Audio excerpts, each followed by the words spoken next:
I am Pastor Goldamyrrh Shekari, and this is The Queen.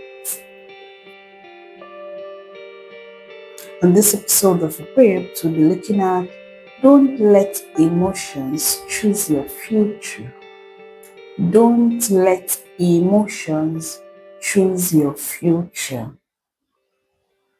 What are emotions? Emotions, they convey or express what we feel. For instance, you can feel anger, you can feel fear. You can be excited. That is, you can feel, you can, be going through excitement as an emotion. You can be sad. So sadness can be an emotion. You can also be frustrated. So frustration can be an emotion. This concept of not letting emotions choose your future teaches that important life decisions should not be based solely on emotions because emotions are temporal. Emotions do not last. So you cannot take important life decisions solely based on how you feel because how you feel changes per time. How you feel is a function of the situation you find yourself at any given time. If something makes you sad now, what you'll be feeling is sadness. If the table turns and something gets you excited, what you'll be feeling will be excitement. So how you feel per time should not be your only basis for choosing your future.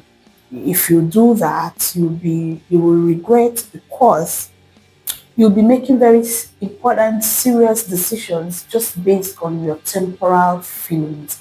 Have you ever felt so angry at something or someone? You were just boiling and you just typed or dropped voice notes to give it back to the person. And then 2 hours after that, how did you feel? You'll now be regretting. I shouldn't have sent that voice note the way I sent it. I shouldn't have typed that message the way I typed it. Then quickly you want to go and see, has the person read it? You want to quickly delete it and all of that. That is to say that your emotion changed with time. So if you had just allowed a little more time before you took that decision to say what you said, to type what you typed, you will not be typing the same exact things because your emotions had changed at that time.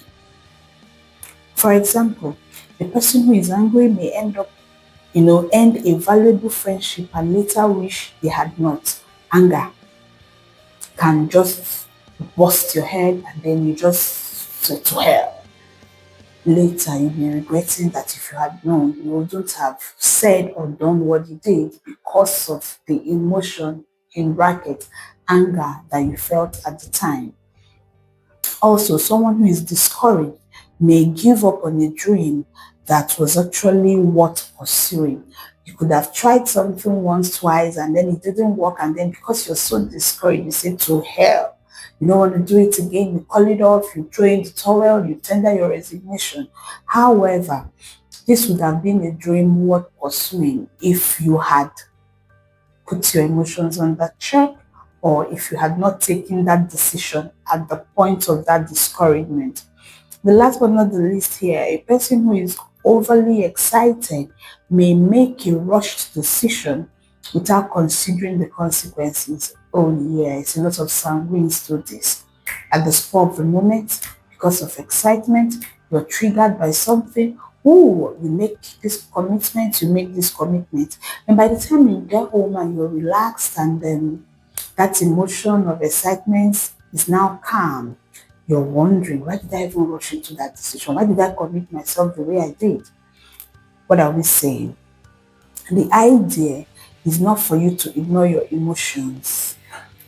Your emotions are justified per time. You should not ignore them, but you should learn to manage them wisely.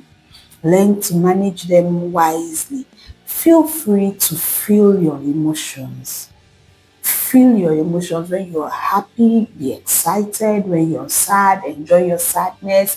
When you're discouraged, allow yourself to be there for the moment you want to be there, and just come out when it's okay for you to come out.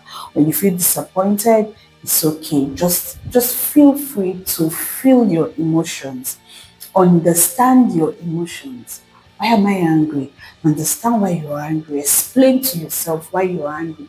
Feel justified at your anger, okay?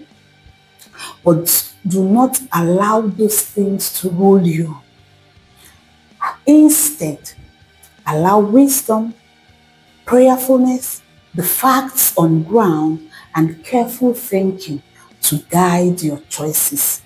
Having felt every emotion that, you know, had come your way at the time as a result of the things that happened, that for those emotions to arise, okay? Having felt them, having gone through them, when you want to take a decision that impacts on your future, when you want to make a choice, ensure that you're allowing wisdom to guide you. Ensure that you're praying through those decisions. Ensure that you have all the facts on the table. Do not take decisions based on your emotions. Look at the facts. What are the facts saying? This school fees you want to commit to paying, can you afford it? This new house you want to rent, do you have what it takes to sustain it? This new school you want to put your kids into, yes, the school is beautiful, the uniforms look great, the grades the school is churning out, everything. Oh, our kids should go to this school. When the emotions are down, look at your paycheck. Can you afford to sustain that school fees? That's why we say put the facts on the table. Think through carefully. If you do this and you allow this guide you, you will realize that every time you're choosing your future, every time you're making a decision, they are not emotion based, they are thought based, and you will never have to regret them. Thank you for being here, sending you love and peace.